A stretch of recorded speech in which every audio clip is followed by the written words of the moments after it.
Palavra, então, o texto que eu gostaria de trazer para a nossa reflexão nessa noite está em Lucas, capítulo 9, do versículo 28 ao versículo 45.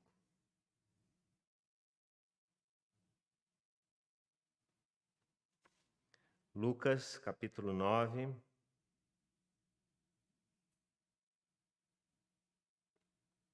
do versículo 28 ao versículo 45. Nos diz o seguinte: cerca de 8 dias depois de proferidas estas palavras, Jesus levou consigo Pedro, João e Tiago e subiu ao monte com o propósito de orar. E aconteceu que, enquanto ele orava, a aparência do seu rosto se transfigurou e a roupa dele ficou de um branco brilhante. E eis que 2 homens falavam com ele. Eram Moisés e Elias, que apareceram em glória e falavam da morte de Jesus, que ele estava para cumprir em Jerusalém. Pedro e seus companheiros estavam caindo de sono, mas conservando-se acordados, viram a glória de Jesus e os 2 homens que estavam com ele. Quando estes começaram a se afastar de Jesus, Pedro lhe disse: Mestre, bom é estarmos aqui. Façamos 3 tendas, uma para o Senhor, outra para Moisés e outra para Elias. Porém, Pedro não sabia o que estava dizendo. Enquanto assim falava, veio uma nuvem e os envolveu. E ficaram com medo ao entrar na nuvem. E dela veio uma voz que dizia: Este é meu filho, o meu eleito. Escutem o que ele diz. Depois daquela voz, perceberam que Jesus estava sozinho. Eles ficaram calados e naqueles dias não contaram nada a ninguém a respeito do que tinham visto. Vamos orar? Senhor, a tua palavra foi lida e com reverência nos colocamos diante dela, suplicando que o Senhor ilumine o nosso entendimento e nos capacite a compreensão plena dela. Assim oramos, gratos, em nome de Jesus. Amém. O tema que eu gostaria de compartilhar essa noite com a igreja é a transfiguração de Jesus. Esse foi um momento que Jesus já está a caminho do seu sacrifício, né, da sua cruz. Nós cantamos aqui, agora à noite, esse belíssimo cântico do Projeto Sola, que na verdade é o relato de Isaías 53. Então ali eles tornaram em música aquilo que o texto bíblico nos apresenta.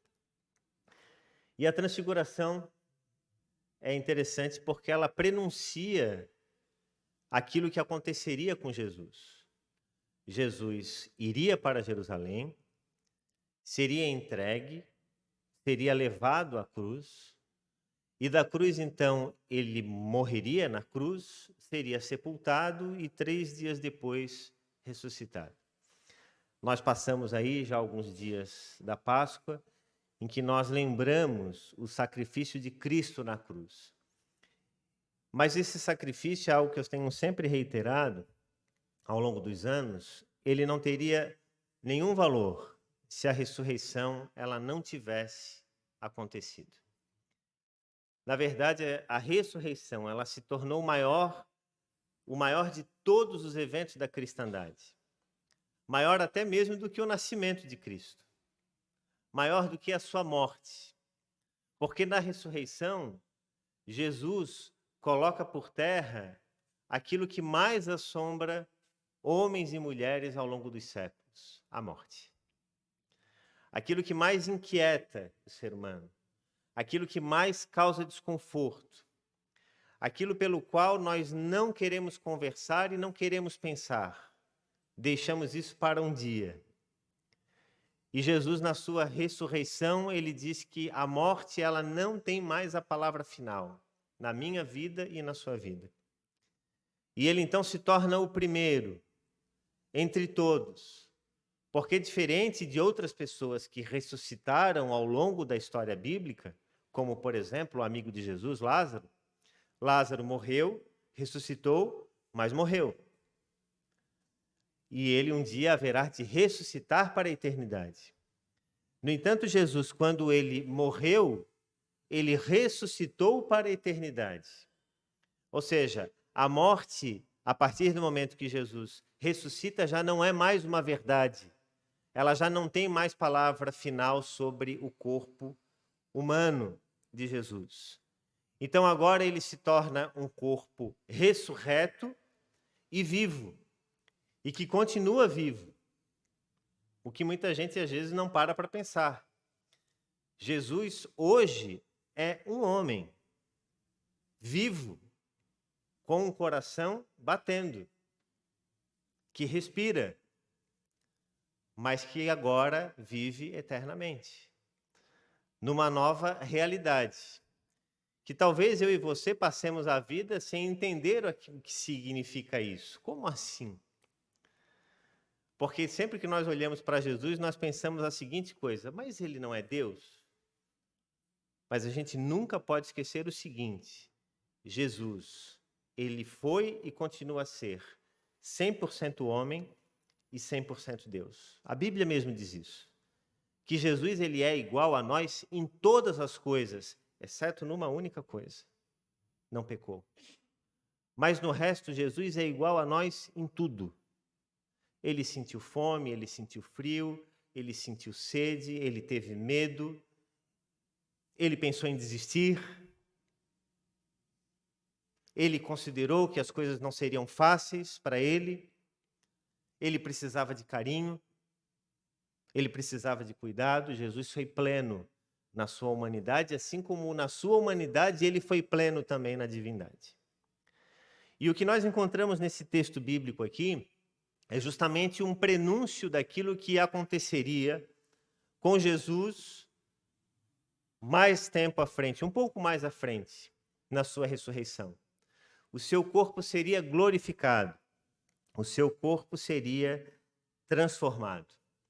E ele então sobe ao monte para orar e convida 3 discípulos dele, que se a gente parar para ver com mais atenção, são os discípulos que sempre estão mais próximos de Jesus: Pedro, Tiago e João. Pedro é aquela figura sempre impulsiva, sempre com grandes ideias, às vezes boas, às vezes péssimas, mas sempre ali presente. Tiago e João, irmãos, não irmãos na fé, também, mas irmãos de sangue.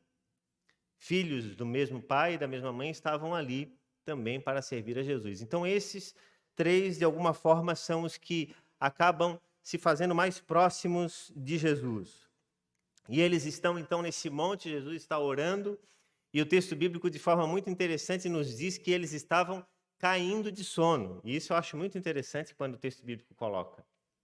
Essa não é uma expressão minha, é uma expressão que você encontra no texto bíblico. O texto bíblico diz: eles estavam caindo de sono, versículo 32. Não sei se o Lucas consegue colocar aí, versículo 32. E a gente usa com frequência essa expressão, né? Eu estou caindo de sono. E o autor do texto em questão, que é Lucas, usa essa expressão para falar isso a respeito deles, dizendo: olha, Pedro e seus companheiros, no caso, Tiago e João, estavam caindo de sono.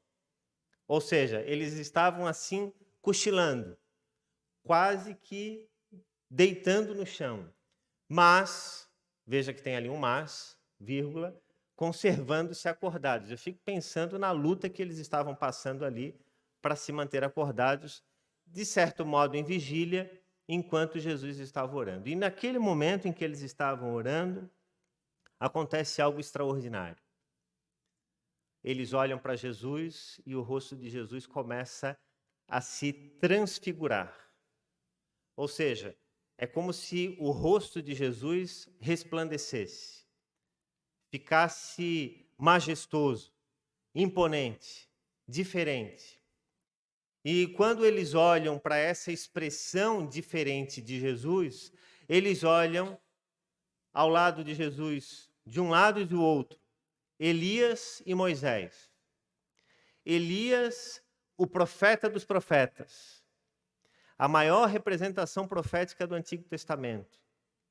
Aquele homem que foi levado aos céus numa carruagem de fogo. Um homem com um poder e uma pregação, uma prédica extraordinária. Do outro você vê Moisés, aquele que foi chamado por Deus para tirar o povo dele do cativeiro do Egito depois de 400 anos, que subiu ao Monte Sinai e recebeu do próprio Deus as tábuas da lei. Então, para o povo judeu, essas duas figuras, Moisés e Elias, eram figuras assim exponenciais, imponentes, extremamente importantes, porque um representava toda a força do ministério profético e o outro representava toda a força e o peso da lei, da palavra. E de repente aqueles dois homens estão um de cada lado de Jesus e os três resplandecem ao mesmo tempo. Os três estão transfigurados e aqueles homens então ficam extasiados. E eles olham aquilo e então Pedro tem uma ideia. Senhor, aqui é o nosso lugar. Por que é que a gente vai descer? Façamos uma tenda para cada um e vamos ficar aqui. Pronto, resolvido o nosso problema. Mas no momento que ele fala isso, uma nuvem desce sobre eles e uma voz por entre essa nuvem diz assim: "Esse é o meu filho, ouçam ele, eu o escolhi, eu o elegi." E quando a fumaça se dissipa, Jesus está normal, novamente. Moisés e Elias já não estão ali. E aí estão os três discípulos e Jesus. E eu imagino que Jesus tenha olhado para os dois discípulos, para os três discípulos e tenha dito assim: viu? Isso aqui é um pequeno spoiler do que vai vir aí pela frente.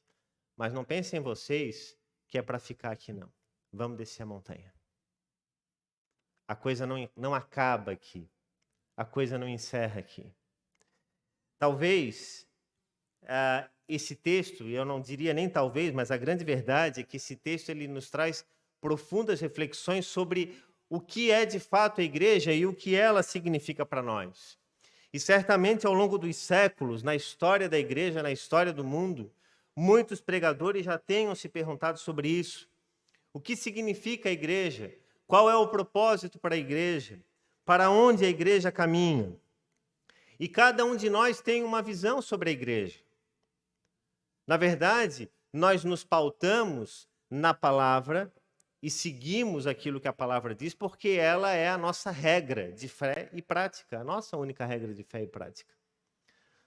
Mas se cada um de nós fosse dar uma opinião sobre a igreja, e se a vontade de cada um de nós sobre a igreja prevalecesse dentro da igreja, não existiria essa igreja. Isso é verdade.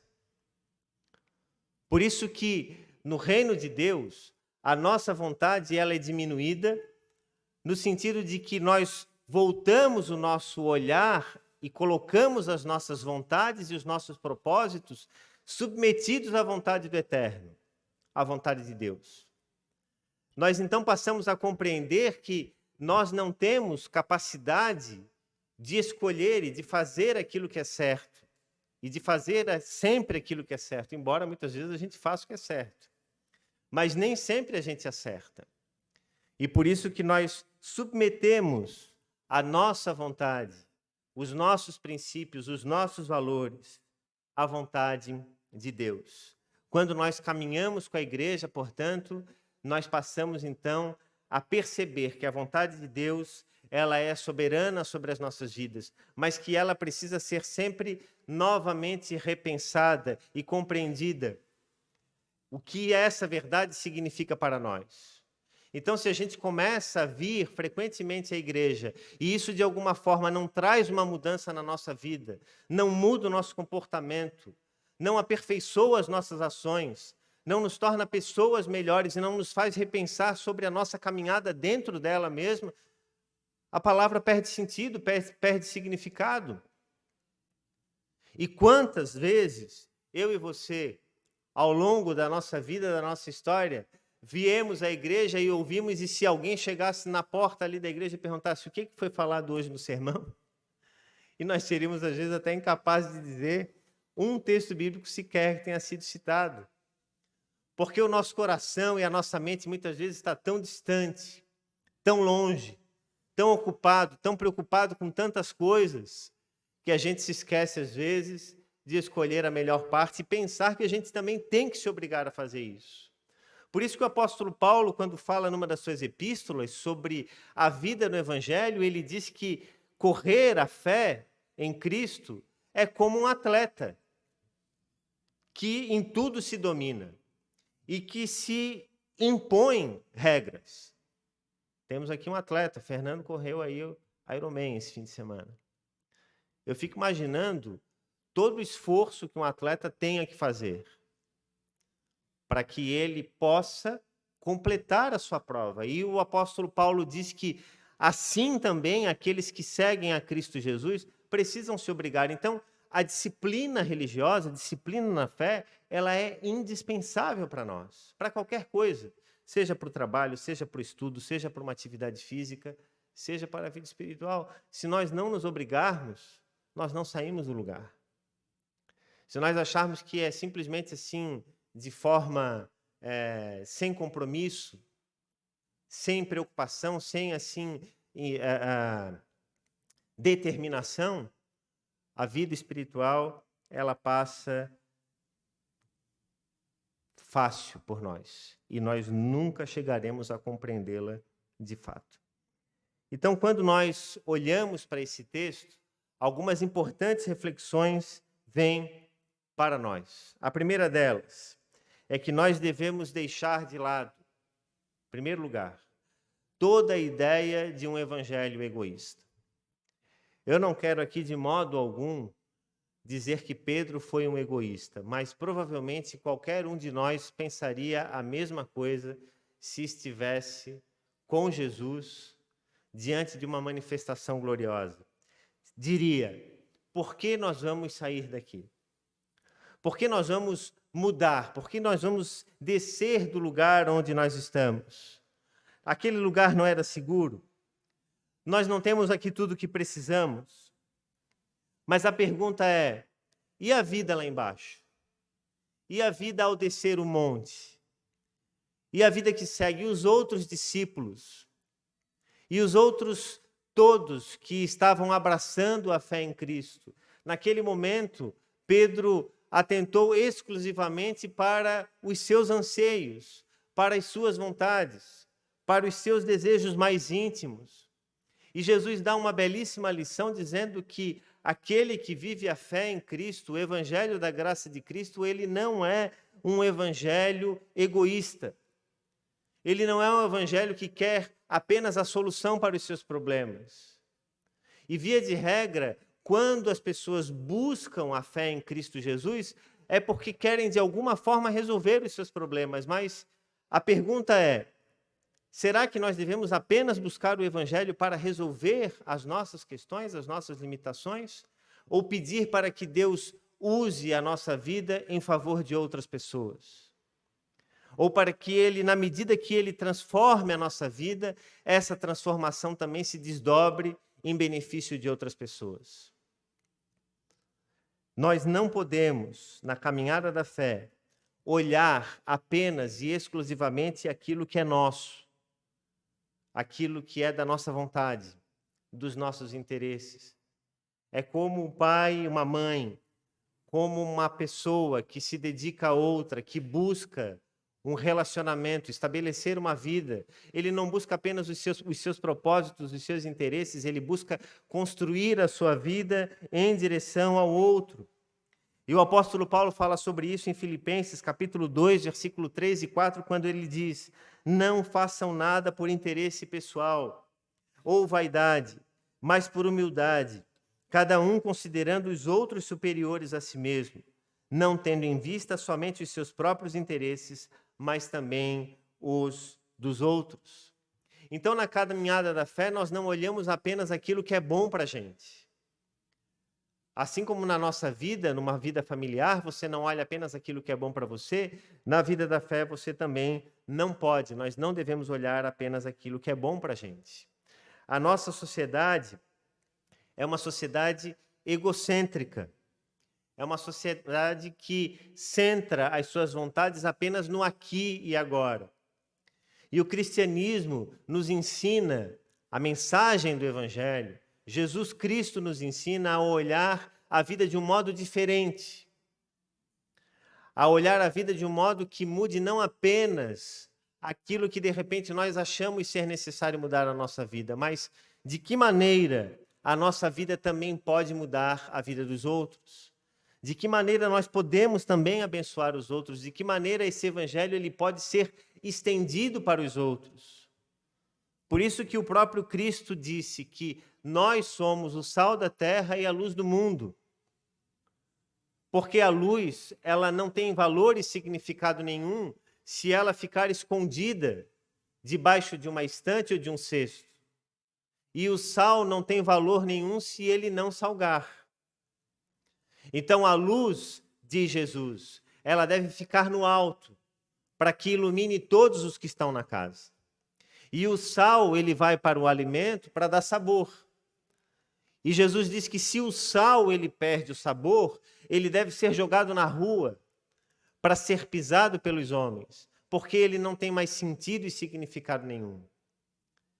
Então, quando Jesus diz que nós devemos ser o sal da terra e a luz do mundo, nós devemos ser a luz que recebe a presença de Deus, mas que também transmite uma diferença para um mundo que é indiferente. Eu tenho visto isso. Eu tenho encontrado, né, um grande desafio como professor dentro da sala de aula. E às vezes, na hora, né, de fazer as avaliações, de lecionar, eu fico sempre me perguntando assim, o que será que está por detrás desse adolescente, desse jovem que está aqui? Né? Como que será que está a vida dele? Às vezes eu olho, um está meio de cabeça baixa, né? Meio triste, choroso, indiferente, rebelde. E aí, então, eu fico pensando, poxa, é isso que o evangelho deve ser. Eu não devo simplesmente chegar aqui dentro da sala de aula e transmitir o conhecimento e exigir que eles aprendam isso e ponto final. E eu simplesmente aplico uma prova. Eu acho que ser discípulo de Jesus é fazer a diferença também na vida deles.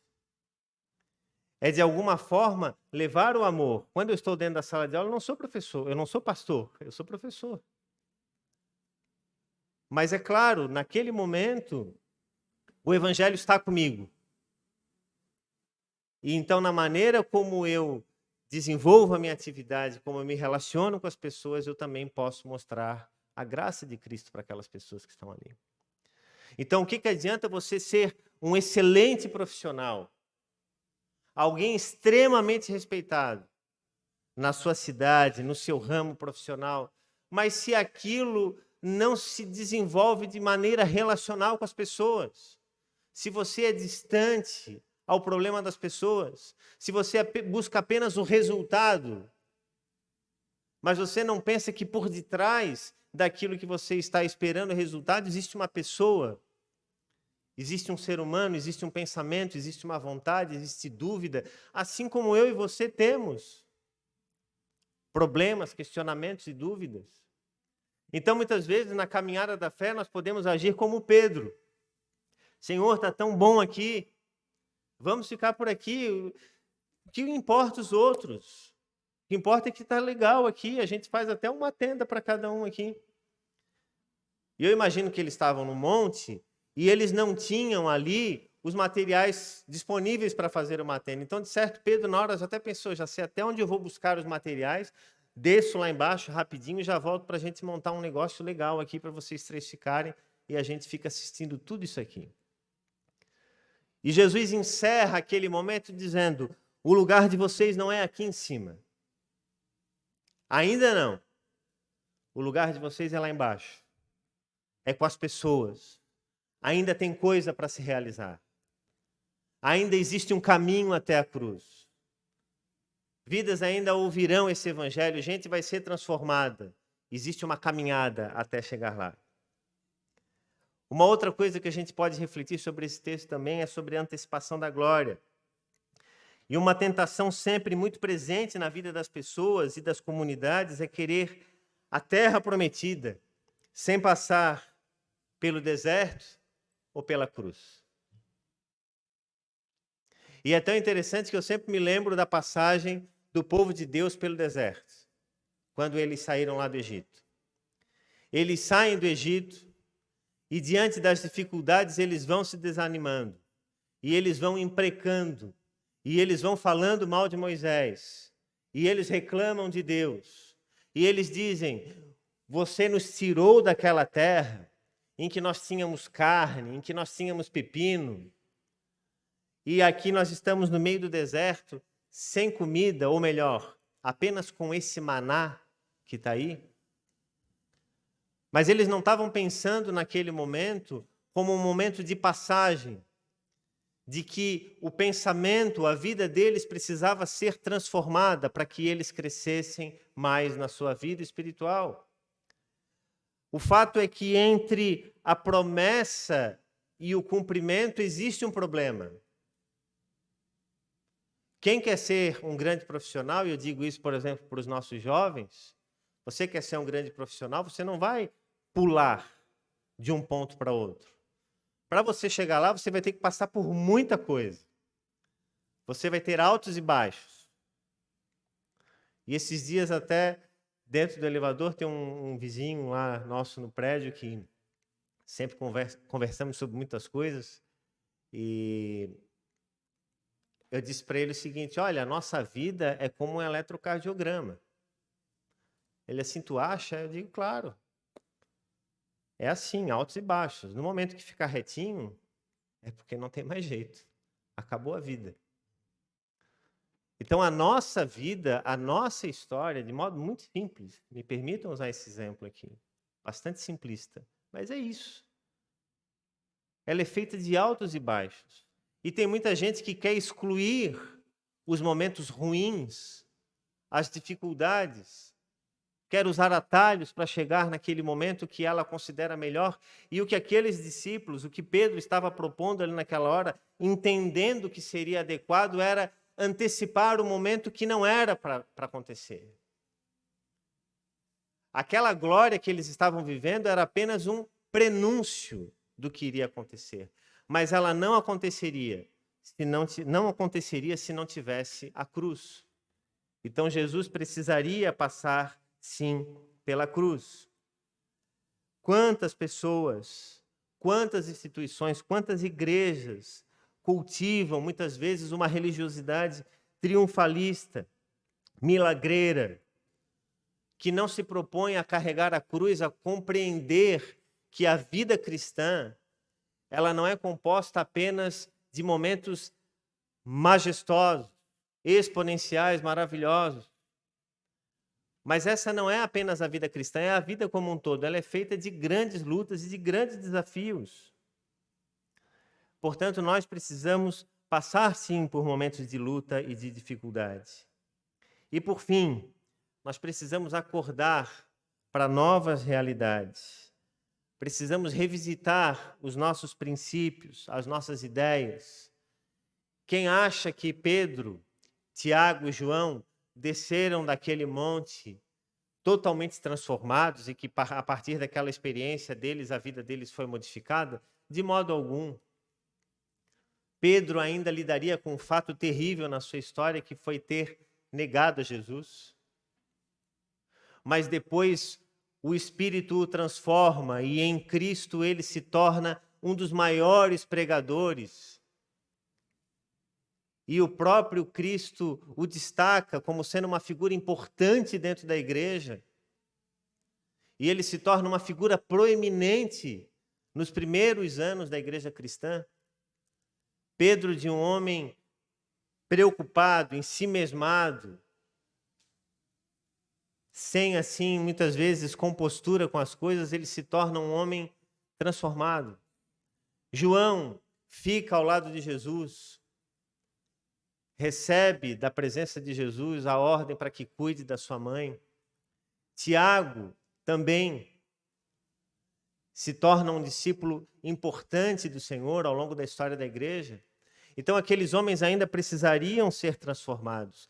E uma coisa importante, eu e você, ao longo da nossa vida, passaremos por grandes mudanças, por grandes transformações. E a pergunta que eu e você devemos nos fazer hoje é: o que precisa ser transformado na nossa vida? O que precisa ser modificado hoje? Será que não seria, de repente, deixar de lado um pouco o olhar apenas para si mesmo? De que eu preciso apenas resolver a minha vida, resolver a minha vida? De repente, você tem pessoas ao seu lado, dentro da sua casa, que precisam muito mais de você do que você mesmo. Pense nisso. Pense também nas pessoas que estão próximas a você, na sua família, nos seus amigos, nos seus irmãos, pessoas no seu local de trabalho. Repense a sua trajetória de fé com a igreja, a sua caminhada na igreja. Será que você não precisa repensar o seu relacionamento também com a comunidade de fé, com a palavra, com a reflexão em relação à vida? O fato é que uma vida sem reflexão não tem valor. Nós precisamos refletir constantemente sobre as nossas ações, sobre a nossa caminhada, sobre os nossos pensamentos, sobre aquilo que temos feito. E isso é uma coisa que vai acontecer até o último e o derradeiro instante da nossa vida. Então nós temos que estar conscientes disso, prontos e dispostos para entender que a vida com Cristo, na verdade, ela abre os nossos olhos para essa realidade. A grande diferença, para finalizar, daqueles que seguem a Cristo Jesus, daqueles que não seguem é essa. É que em Jesus, os nossos pés não ficam no alto, eles são fincados no chão da existência. E os nossos olhos e ouvidos são abertos para a eternidade. Que Deus possa puxar os seus pés para a existência, abrir os seus olhos e seus ouvidos e permitir que essa palavra sempre venha ao encontro de nós, transformando aquilo que é necessário e crescendo a cada dia na graça e no conhecimento do Senhor. Que Deus nos abençoe com a sua palavra. Amém.